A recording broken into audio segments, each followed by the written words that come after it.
우리 주 예수 그리스도 이름으로 기도하옵나이다. 아멘. 우리 왕린 선교사님과 함께 고백합시다. 주는 그리스도시요 살아계신 하나님의 아들이십니다. 아멘.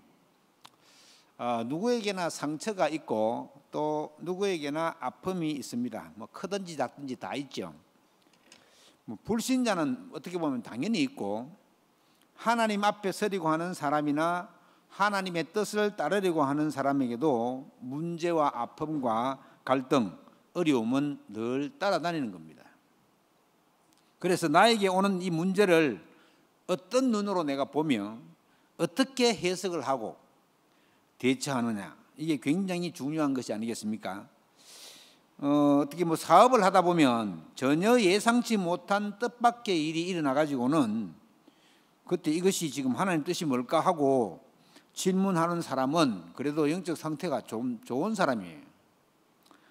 불신자들은 재수가 없구나 그렇게 얘기하고, 또 어떤 종교성이 있는 사람들은 무당 찾아가 가지고 어쩌면 좋겠습니까? 물어보기도 하고, 물어볼 때라고는 그거밖에 없으니까. 그러면 무속인은 다양한 미신적인 방법을 또 알려줘요. 희한하게 나도 모르겠습니다 이러면 되는데, 이게 또 이제 찾아가면 또 다 알려줘요. 또 왜 알려줘야 되냐면은 돈을 받기 때문에. 안 알려주고는 안 되지. 그러니까 어떤 이제 무당된 지 오래된 사람들은 그걸 가지고 이제 잘 모르잖아요. 귀신이 충만하지 않으면. 그럼 대중 넘겨짚어 하기도 하고 그렇게 합니다. 신자들도 마찬가지입니다. 나에게 고난이 왔다, 아니면 큰 어려움이 왔다, 문제가 심각하게 왔다, 그러면 거의 대부분은 율법주의적으로 해석을 합니다. 내가 뭘 잘못해서 그렇지? 아니면은 저 사람 때문에 그렇다면 상대방에게 책임을 전가시킵니다. 네가 이렇게 잘못해가지고 이런 일이 났다, 그렇게 하기도 합니다. 또 어떤 사람들은 나에게 문제가 오지 않았으면 좋겠는데 왜 문제가 오지? 평탄한 길로만 갔으면 좋겠는데 왜 문제가 오지? 하면서 문제 오는 것을 두려워하는 사람도 있습니다. 구약 성경에 그런 사람이 한 사람 있었는데, 욥이라고 하는 사람이에요. 이 사람은 하나님을 잘 믿는 사람인데도 불구하고 하나님을 두려운 하나님으로 알고, 혹시 우리 자녀들이 하나님 앞에 범죄해서 어려움 나갈까 싶어 가지고는 그들을 위해서 하나님 앞에 예배를 하고 이렇게 했습니다. 사람들이 다 그런 것 같습니다. 문제 오고 고통 오고 어려움 오면은 아주 싫어합니다. 그런데 오늘 시편 119편에 보니까 시편 기자는 말하기를 고난 당하는 것이 네게 유익이라고 말합니다. 성경 살아있는 하나님의 말씀입니다. 말씀에 고난 당한 것이 내게 유익이다. 고난이 어떻게 유익이라고 얘기합니까? 왜 유익이라고 합니까? 그렇게 나와 있죠. 이로 말미암아 네가 주의 율례들을 배우게 되었나이다. 하나님의 법도를 고난을 통해서 배운다는 거예요. 말씀에 나오는 대로 지켜야 할 것이 무엇인가를 올바르게 깨닫게 하고, 그래서 유익이라는 거예요. 말씀에서 말하기를 고난이 유익이라는 거예요.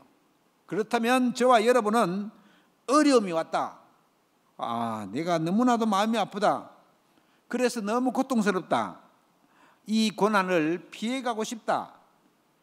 그러나 이 일이, 나에게 일어나는 이 모든 일이 그리스도를 위한 일이라고 방향을 잡으면 이게 올바른 방향을 잡는 것입니다. 나에게 오는 고난의 방향이 그리스도를 위한 것이라는 결론을 내라는 겁니다. 우리 보고. 그래서 고난이 오면은 그리스도를 위한 중요한 하나님의 계획이 그 속에 있구나라고 결론 내고 대처하라는 거예요. 로마서 8장 18절에 보면 현재의 고난은 장차 우리에게 나타날 영광과 좋게 비교할 수 없도다, 그렇게 말했습니다.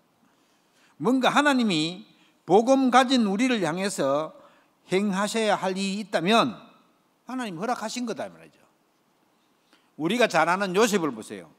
요셉은 보통 사람들이 생각할 때는 고난당할 이유가 아무것도 없는 사람이잖아요. 사실은 아버지의 사랑을 특별히 받고 있었고, 그런데 그건 사람의 생각이고 하나님의 생각과 하나님의 계획은 따로 있었습니다. 수많은 어려움을 겪으면서도 불평, 불만 한마디도 없었습니다. 왜 그렇습니까? 하나님이 요셉과 함께 하심을 확실히 누렸습니다. 그러니까 전혀 어려움과 힘든 것이 문제가 되지 않았다. 우리가 잘 아는 다윗 왕도 마찬가지입니다. 죽을 고비를 몇 번이나 넘기는 중에서도 그가 하는 말은요, 여호와가 나의 목자시니 내가 부족함이 없다 고백했습니다. 심지어 사울왕이 자기를 죽이려고 할 때도 여호와는 나의 방패시요 요새시요 나의 산성이시라고 고백했어요. 막 어렵고 쫓기던 그런 신세 중에서도 여호와 하나님이 나를 쉴만한 물가로 인도하시는도다. 이거 말하는 게 다르잖아요. 그 고난이 왔을 때 고난의 방향을 하나님과 함께함을 실제로 누리고 고백하는 집중 속에 딱 있었다. 그래서 아주 대화 기도를 다윗만큼 많이 하고 잘한 사람이 없습니다. 주로 시편에 그렇게 기록되어 있습니다. 시편 150편 중에서 거의 70편 이상이 다윗이 쓴 시예요. 어마어마한 겁니다. 그래서 다윗은 이스라엘에서 가장 축복받은 왕으로 쓰임을 받게 되었습니다. 지금 이 시간 상처 때문에 마음이 아프시거나 또 사업 때문에 내 마음대로 안 돼가지고는 깊은 근심 가운데 있거나 육신이 연약해서 신음 중에 있는 분들 혹시 있습니까? 나는 피해가고 싶지만은 성경은 그게 내게 유익이라고 말합니다. 오늘 말씀 속에서 답을 찾는 축복이 있게 되기를 주의 이름으로 축원합니다. 예수 그리스도께서 당하신 고난은 하나님의 계획 안에서 우리를 위해서 당하신 고난입니다. 십자가를 지셔야 되니까 아담이 범죄해서 하나님을 떠난 그 일을 해결해야 되는데 그 핏값을 누군가는 죽여야 되잖아요. 그런데 그 일을 그리스도께서 감당하셔야 되기 때문에 마가복음 14장 34절로 36절 말씀에 보면 제자들을 데리고 겟세마네 동산에 기도하러 가셨습니다. 그래가지고는 십자가를 지고 죽어야 할 날이 다가오고 있는 거예요. 그래서 12명의 제자 중에서 제일 사랑하는 제자 3명을 불렀어요. 우리가 잘 아는 베드로, 야고보, 요한, 이 3사람이 주로 예수님이 잘 데리고 다녔던 사람들이에요. 이 사람을 데리고 가서 겟세마네 동산에 가서 기도를 했습니다. 거기서 무슨 기도를 하셨냐? 내 마음이 심히 고민하여 죽게 되었으니 너희는 여기 잠깐 머물러 있으라 하면서 기도시켜 놔놓고 가서 기도했습니다. 제자들을 옆에 두고 기도했습니다. 십자가를 지시기 전입니다. 자, 예수님이 십자가 죽음이 어떤 것인지를 잘 아시고 계시고 우리도 압니다. 사람을 십자가 형틀에 묶어가지고 떨어지지 않도록 손목과 발목에 큰 못을 박아서 죽게 하는 그런 형벌입니다. 그 시점에 예수님이 기도했습니다. 하나님께 이렇게 기도했습니다. 아빠, 아버지여, 아버지께서는 모든 것이 가능하오니 이 잔을 내게서 옮기시옵소서. 십자가의 형틀의 죽음을 예수님은 미리 아시고 너무나도 큰 고통이 앞에 놓여 있는 거예요. 그 고통이 얼마나 힘든 것임을 알아잖아요. 그래서 제가 그 일을 하지 않으면 안 되겠습니까? 이렇게 이제 하신 겁니다. 그래서 이 잔을 내게서 옮기시라고 기도한 겁니다. 그러고는 뭐라고 기도하셨느냐? 그러나 나의 원대로 마시옵고 아버지의 원대로 하옵소서. 하나님의 뜻대로 하시라고 하시면서 그렇게 기도한 겁니다. 똑같은 기도가 누가복음 22장 39절로 46절에서 나오는데 장소는 같은 장소인데 이게는 감람산이라고 표현했어요. 고난을 앞두고 기도하는 장면이 나옵니다. 아버지여, 만일 아버지의 뜻이거든 이 잔을 내게서 옮기시옵소서. 그러나 내 원대로 마시옵고 아버지의 원대로 되시기를 원하나이다. 결국은 그러면서 43절에 아주 중요한 말이 나오는데요. 그렇게 기도하는데 하늘에서 천사가 하늘로부터 예수께 나타나 힘을 더하더라. 이렇게. 이제 그거 이길 힘을 주의 천사가 더했다는 거죠. 그리고 이런 일들이 많이 있습니다. 우리가 깨달아야 할 부분이 굉장히 많죠. 많은 초대교회 사람들이 십자가에 매달려 죽고 굶주린 사자에게 물려 죽었습니다. 그런데 사람들이 다 쳐다보면서 얼굴이 천사처럼 보인다 그랬어요. 지금 십자가에 매달려 죽고 굶주린 사자에게 물려 죽는데 어떻게 얼굴이 십자가 천사처럼 보였겠습니까? 하나님이 주의 천사를 파송해 가지고는 그것을 이길 힘을 주셨다. 우리 거기 선진들 중에서 주기철 목사님이잖아요. 거기 일대기를 써놓는데 보면요, 일제가 붙잡아 가지고는 우상 숭배하는 신사에 절 안 한다고 엄청나게 고문을 하고 그랬습니다. 그런데 그게 얼마나 아프겠습니까? 그런데 그것을 이길 힘을 다 하나님이 주셨다. 부산에 최덕지 전도사라고 하는 여전사가 있는데 이 사람은 10손가락 10발가락에다가 대나무 쳔을 가지고 꼽았습니다. 그런데도 소리도 안 했어요. 이래가지고는 일본 순사가 이 사람한테 막 치조를 하니까는 내 피는 예수 보혈형이다. O형 B형 있는 거 아니다. 하나도 안 아프다. 이러니까 순사가 너무 놀래가지고,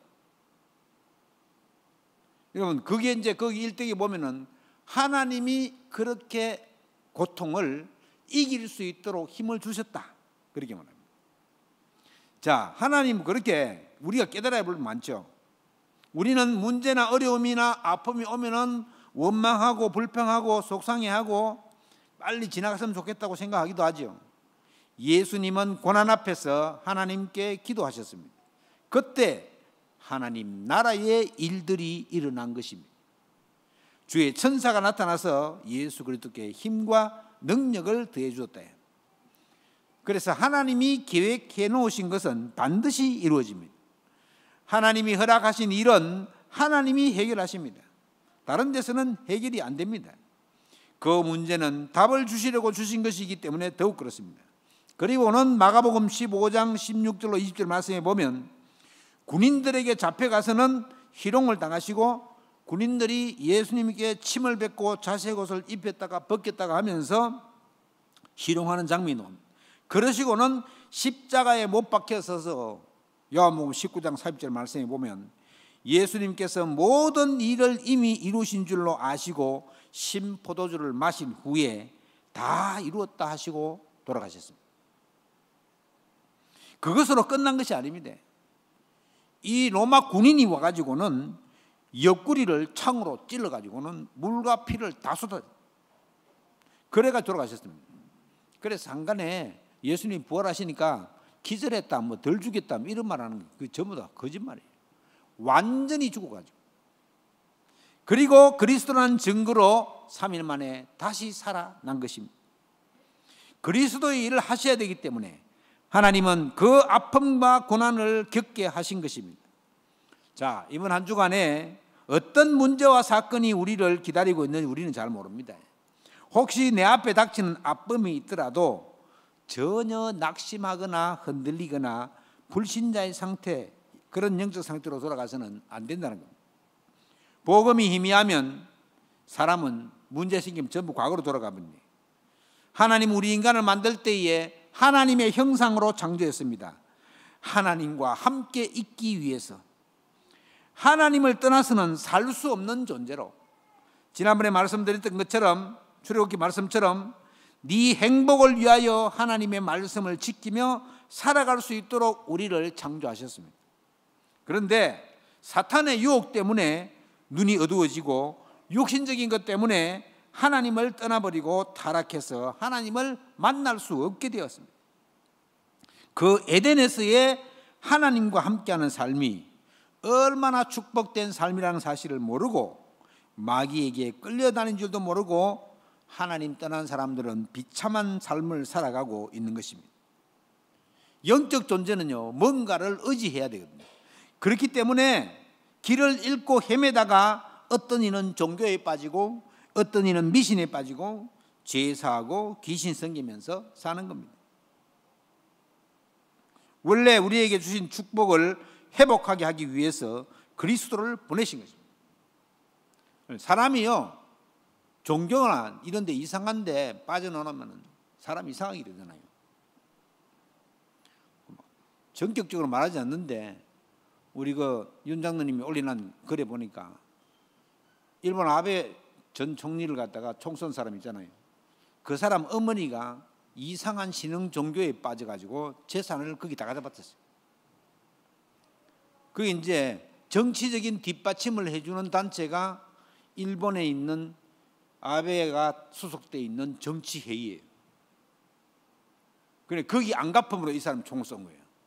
그런데 거기 종교에 대해서는 전혀 보도하지 않고 있어요. 꼭 우리 신천지에 보도 안 하는 것처럼 그렇게 하는 거예요. 여러분, 그게 사람이 종교 이런 데 심되면 정신이 이상이 오잖아요. 자기 정신 가지고 그 총을 쏘겠어요? 그것도 어마어마한 일을. 이래가 지금 전 세계가 발칵 뒤집어진 거예요. 그런데 뭐 우리나라를 비롯해서 일본 같은 데는 총기를 규제하기 때문에 굉장히 안전한 지역이라고 합니다. 안전한 지역. 그런데 이 사람이 자기 사제로 산탄총을 만들어 가지고 와가지고 그냥 거지에 쓰러진 게 끝이에요. 얼마 전에 TV 보니까 케네디 대통령을 죽이는 그게 나오더라고요. 그런데 미국은 지금 그게 죽은 지가 언제입니까? 그런데 도로에서 두 발 총 맞은데 가위표로 딱딱 해놨어요. 도로에다가.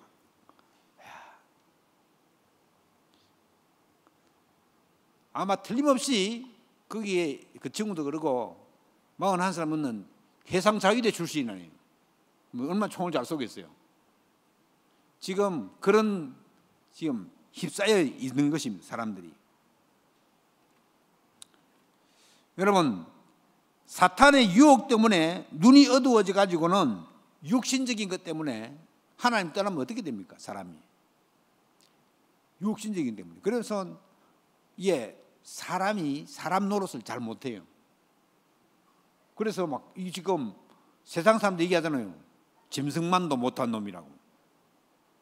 그렇게 되는 거예요, 사람이. 원래 우리에게 주신 축복을 회복하시기 위해서 하나님은 우리에게 그리스도를 보내셨다는 사실을 늘 확인해야 되겠습니다.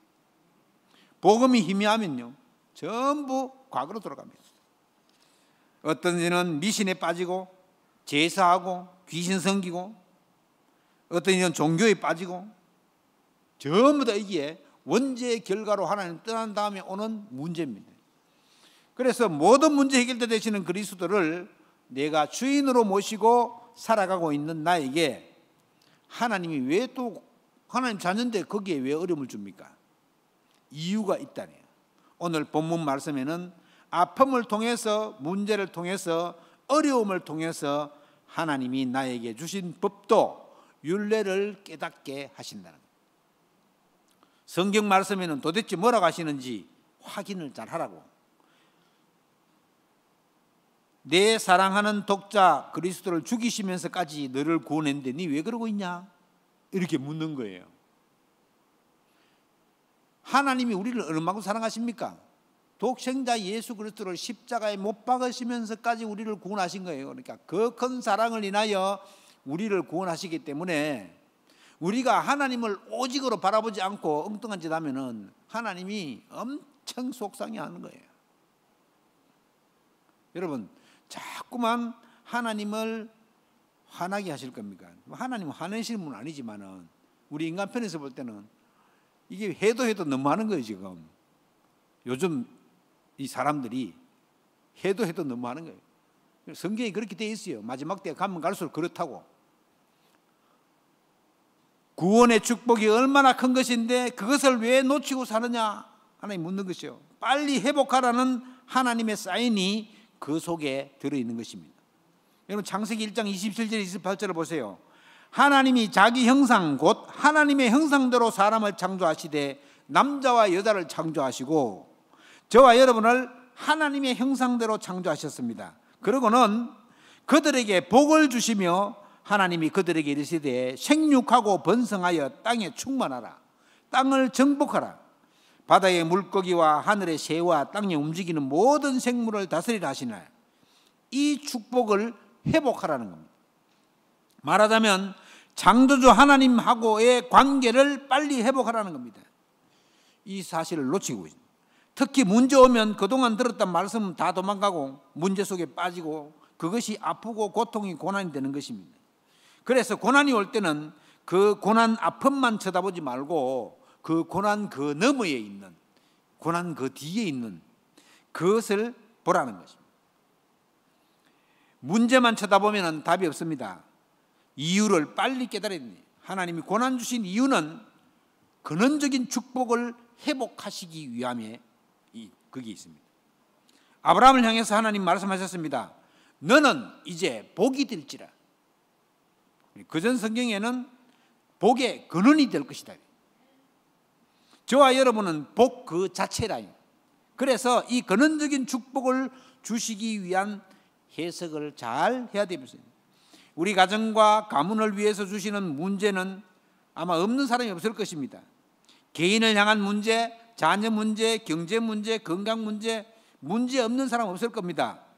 이것은 하나님의 형상을 회복하기 위해서 근원적인 축복을 회복하기 위해서 하나님이 내게 문제를 주셨구나.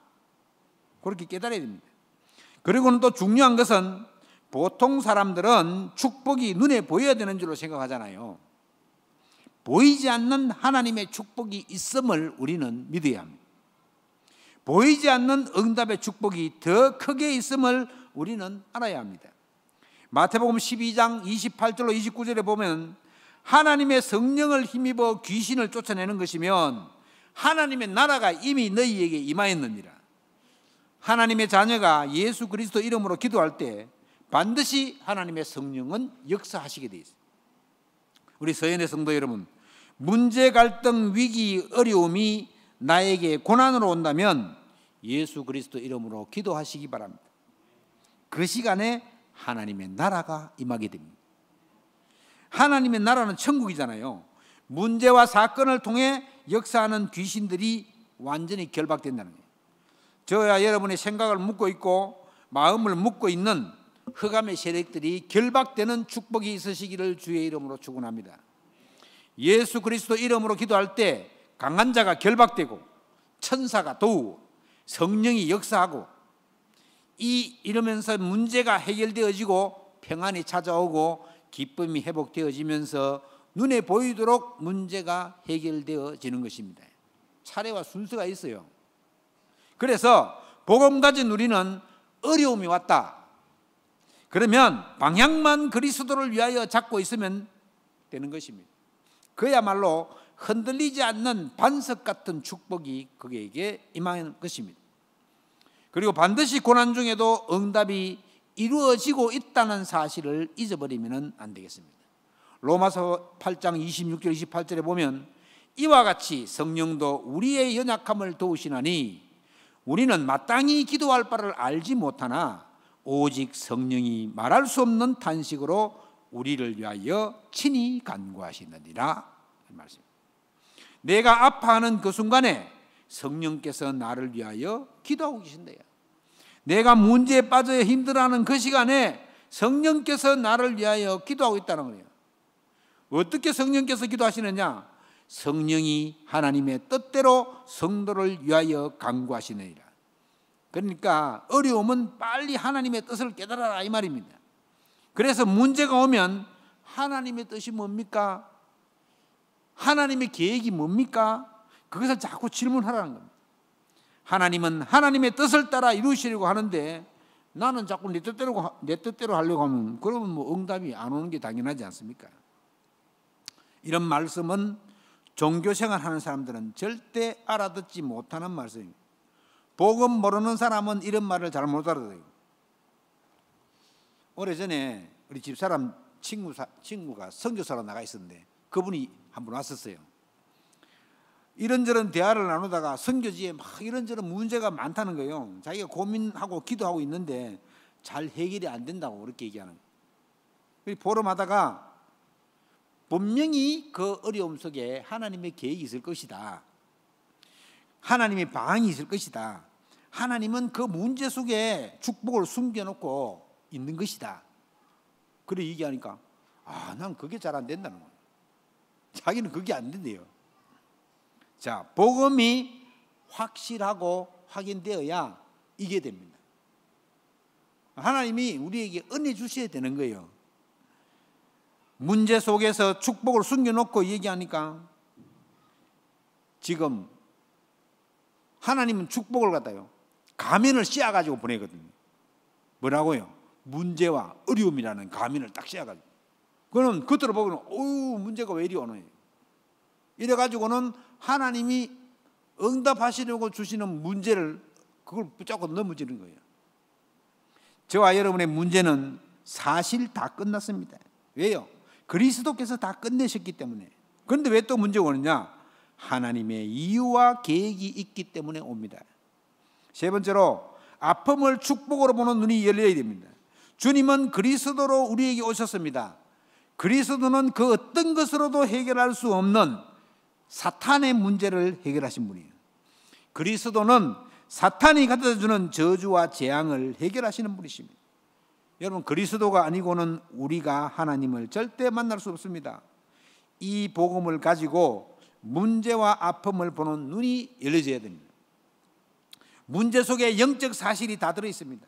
그냥 겉으로 보면 안 됩니다. 그리스도라는 그 기준과 잣대로 일어나는 문제를 볼 때 반드시 하나님이 감춰놓은 답이 그 속에 숨어 있습니다. 이 눈을 열어가야 되겠습니다. 힘들어 죽겠다, 못 살겠다, 그러고 있을 때가 아닙니다. 지금 어떤 사람입니다. 아무리 난 기도해도 왜 이렇게 기도 응답이 안 됩니까? 이런 말하는 사람이 있어요. 지금 하나님이 해결하시고 계시는 중이라요. 워낙 이게 사고가 크면 공사가 길어지잖아요. 오래된 거예요. 그런데 아니게 응답이 안 되네요. 내 문제를 보면서 내 영적인 눈이 열려져야 됩니다.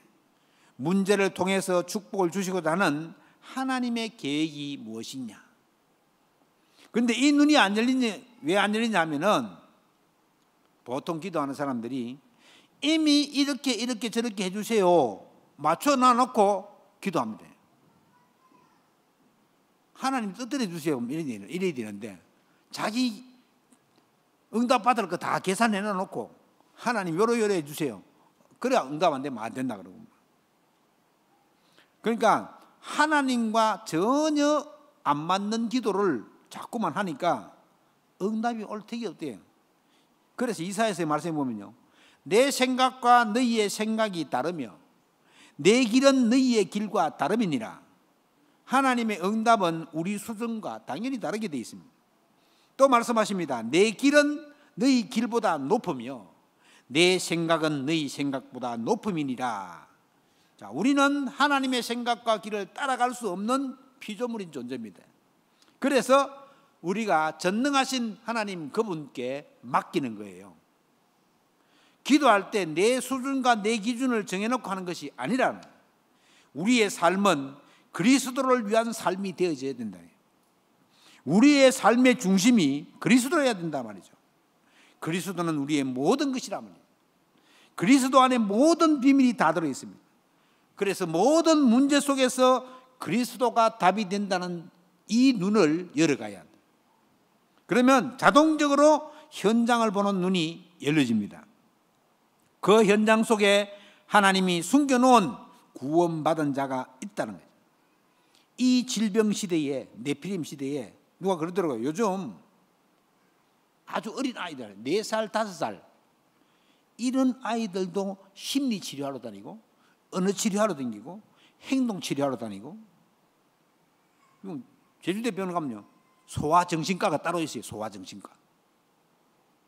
어른만 정신 문제 오는 게 아니에요. 이제 조그마한 어린 아이까지 다 오는 거예요. 시대가 그런 시대입니다. 시대를 미리 볼 수 있는 눈이 열려야 됩니다. 그렇게 되면 당연히 전 세계 237 5천 종족을 향한 하나님의 계획이 보이겠습니다. 하나님 소원이 뭡니까? 세계복음 아닙니까? 세계복음. 죽어가는 많은 영혼을 살리시기 위해서 그리스도를 보내셨기 때문에 하나님의 소원이 저와 여러분의 소원이 되어져야 됩니다. 이 눈을 열어가는 축복이 있기를 바랍니다. 지금도 하나님의 성령은 우리와 함께 하시며 우리 안에 계십니다. 이 사실을 믿으시기 바랍니다.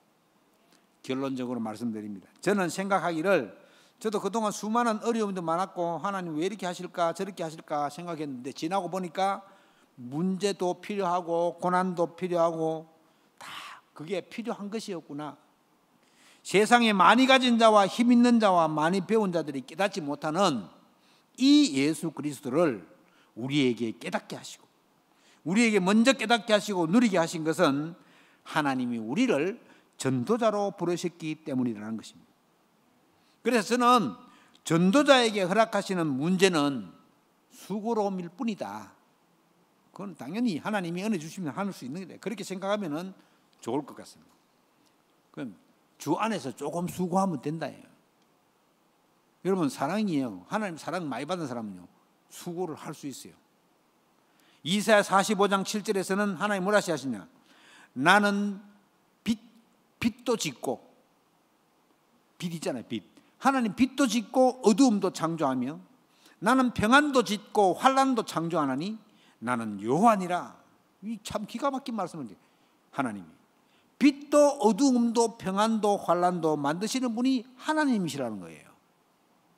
그 하나님께 순응하면서 하나님의 부름에 감사하며 아픔도 축복으로 기쁘게 여기시는 그런 은혜가 있기를 주의 이름으로 축원합니다. 모든 일을 만들기도 하시고 행하기도 하시는 하나님이 성삼위일체 되신 그 하나님을 위하여 그 하나님께 영광 돌리는 그런 모든 일들이 되기를 원합니다. 문제가 오고 어려움이 오고 하는 것은 우리가 전도자이기 때문에 그릇을 키우는 은혜의 시간이다.